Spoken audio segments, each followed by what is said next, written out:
I recorded this whole thing without actually recording on my camera. Big sad. Today is a little bit more serious. I'm going to talk about the industry and how small it is. And then also for you photographing or building a business, how to do that, how to grow it. So the first thing is very applicable for everyone, and that is knowing that someone else's success is not a lack of your own. I wish I would have listened to this when I was in college, because there were a lot of people I was alongside of who were just building a business, just learning photography on their own, while I was in an academic setting and getting my bachelor's degree in it. And I was just so jealous and aggravated that I was spending thousands of dollars on my career, essentially, and that they were doing just as good without doing that. That was on me. No one ever really talked to me about how small the photography industry is, as well as how to be just a good human making good connections that you can utilize later. So instead of like cheering on these people and working and growing alongside of them and maybe collaborating with them and getting more numbers within a following that way, I was just mad, and I burned some of those bridges because I was 20 years old, and I was just like trying to find anything that they were doing wrong that I could utilize of why I was better, and all wrong attitudes to have. So if you're starting off in this business, or if you think someone is doing better than you, I would so encourage you to relook at that and first address why you're having those feelings, and then secondly, think about how to connect with them and grow together and cheer them on.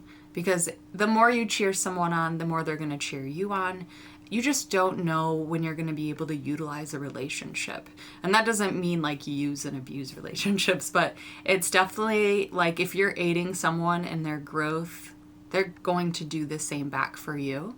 No one would be mad or respond negatively to someone who's amping them up. So if you're having those feelings, I also want you to define what success means to you. Is it profit? Is it clientele? Is it exposure? Is it hired out events? And think about what is success for you. What do you want to do?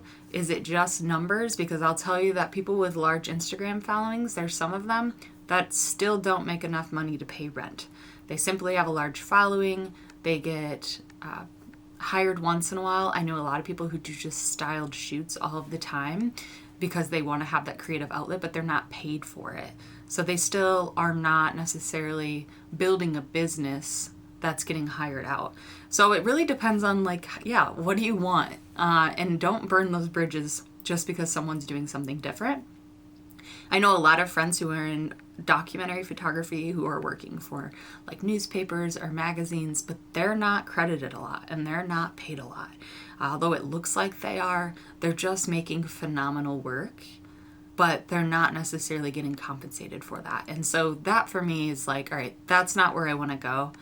That is success in a different way, but it's not a way that I define success for myself. So I want to pay my bills. I want to make good connections. I want to make art.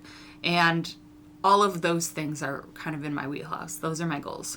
So how can I expand my clientele to help me do those things? So how do you define success? Creating good connections in the industries that you're in. I will tell you that it feels oversaturated as an artist, but it is so not. All the Grand Rapids photographers mostly know of each other, especially if you've been in the game for some time. If you're a newer photographer, obviously, we're not gonna know everyone by name, but as those names get bigger, you will get known within at least our industry. And that's if, people are active on social media, they're looking at other work, they're checking out other clients' imagery.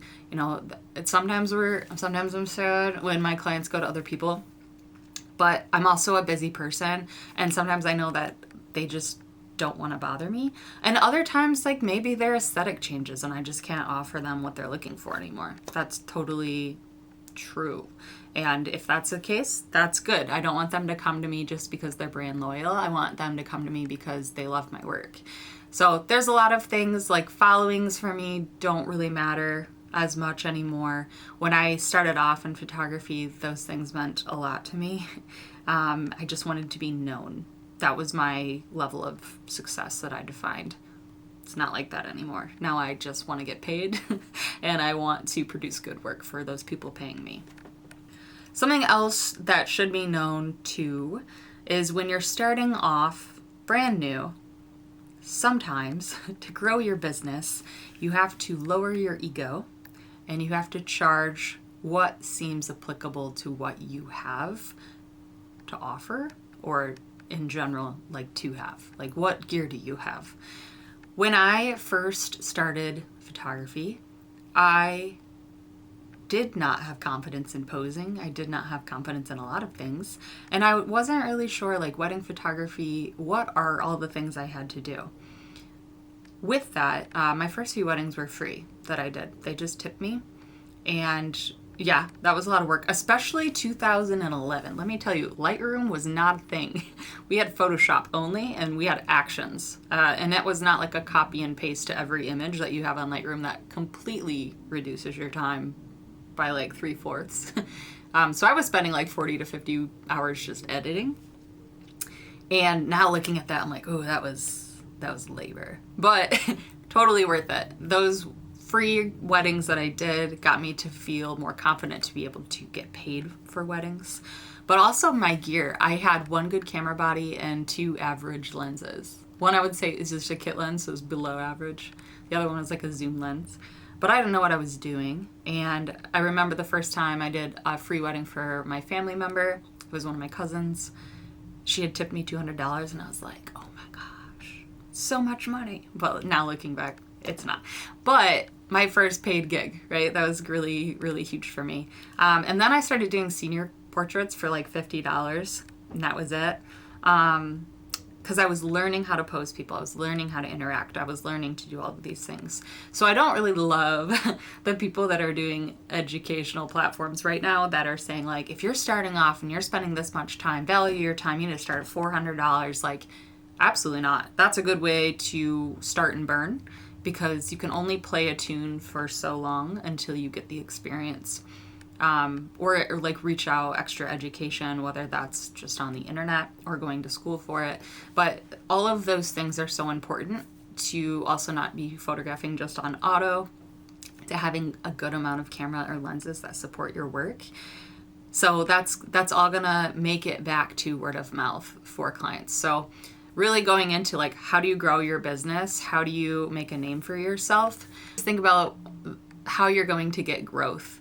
The number one source for me still to this day, 16 years later, is word of mouth. People want hands-on experience with other people for hiring out a vendor, specifically if you're doing wedding photography that costs thousands of dollars. Because Instagram and these other platforms are scary places. I don't know how people do it without a degree or like knowing about photography, looking for a photographer. Because a lot of people are really good at just branding and all of their images look cohesive. And they take one unique image and they put it as their main header photograph. And then their blog only consists of maybe 10 to 15 images. And that for me is always kind of like a little bit of a red flag, because I want to see more diversity and not that you're just like cookie cutter for every single wedding. Some people will offer online galleries. That's not a end all be all for you to hire someone. If someone doesn't have an online gallery, that doesn't mean that they're hiding something. I personally don't do online galleries for weddings just yet. I probably will add them in the next few months because now I'm running into a USB-C issue. Not everyone has a MacBook. Not everyone has a USB like stick in unless you have a ton of different adapters. So that with the technology, I'm thinking about adding some of these things, but right now I deliver by USB drive. So I don't have an online gallery source that I can send people. However, I do have my blog posts that range from 100 to 150 images. And I do this for multiple reasons. One is it's great SEO for any wedding that I'm doing within a specific area that I want more of. Second, it gets my couples and my families amped about their photographs to get them back. And then finally, it helps drive a lot of website traffic for me. Not only do I just have blogs on there, but I have portfolios on there. I have links to my fine art website, my student art website that I have showcased of my growth as a professor. I also have a link to another site I have that's for buying prints. So from my landing page, they can go so many different ways and explore all of the services that I have to offer, while also maybe getting them to think about, my work and if they like it or not. So a big thing is word of mouth will always be a great referral. At the time that I was becoming a photographer, we did not have Instagram as it is now. I used Facebook business page and I posted so much all of the time and tagged the people that I could. But now you have Instagram, you have TikTok, you have so many different tagging availability, and not just with your clients, but also with your vendors. So one of the main sources I have for bookings are other vendors. I've made good connections with them. I have not burned those bridges, and they have me on their website or their recommended list for photographers. So just this year, I think 4 or 5 of my weddings are literally just from vendor websites because I've worked with them and I've made a good connection with them. I followed the rules at their venues, or I gave them images for products like flowers. And so we kind of just help each other out. So the industry is very small within that way too, and not just the wedding industry, but literally anyone that you're working with. It's really good not to burn bridges. It's really good to make connections because you just don't know who's going to help you later. And if you're, again, hyping someone up, they're going to hype you back up. If you send them referrals, they're going to send you referrals. It's just how the game is. Once you establish that there's a good connection there, it's just going to get stronger. Another thing is don't always depend on social media. Just like we saw with Twitter and TikTok, there was a lull where people were leaving. That can happen anytime to Instagram or Facebook or Photo, any of these websites. So create a website, create points that they can navigate to or explore, because at the end of the day, that is your element of control. It will always be there if you want it to be there. And then you can also create different contact points where they can explore your work or explore who you are. And then it will just help you in the long run. Also, it's a great way to look at your statistics of who's actually coming to your website. Followers on Instagram mean nothing. I have no engagement on there since I stopped paying for their services. I just use it. And I will tell you that sometimes you can go on to someone's platform that has 50,000 followers, and they've hidden their likes because sometimes only 20 people see it. And that is not because we're not producing good work. That's simply because the algorithm doesn't want to show you now unless you're actually boosting your posts and paying for it, and it just kind of sucks. So I stopped really relying on that, although I am getting a good amount of traffic from my stories and inquiries on Instagram. But usually it's because it's coming from a tag from one of my clients or vendors. So it's a good thing to have. Definitely utilize it. Don't get fixated on numbers. Don't get fixated on followers, because at the end of the day, followings don't pay your bills.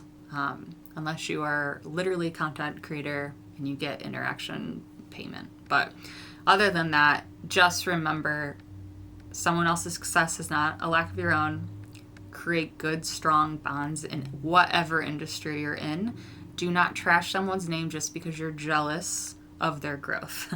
Think about how you can grow alongside of them and encourage them to be better by, and that's going to make you better as a person and as an artist. Collaborations with other vendors or other photographers, if you are a photographer, great thing to do. So try to get the mindset out of competition. Really think about community. If there's someone work ethic that does not mend with you, I have a few people like this. That's okay. You don't have to talk about them. You don't even have to see them. You can block them and just not look at them. And that's fine.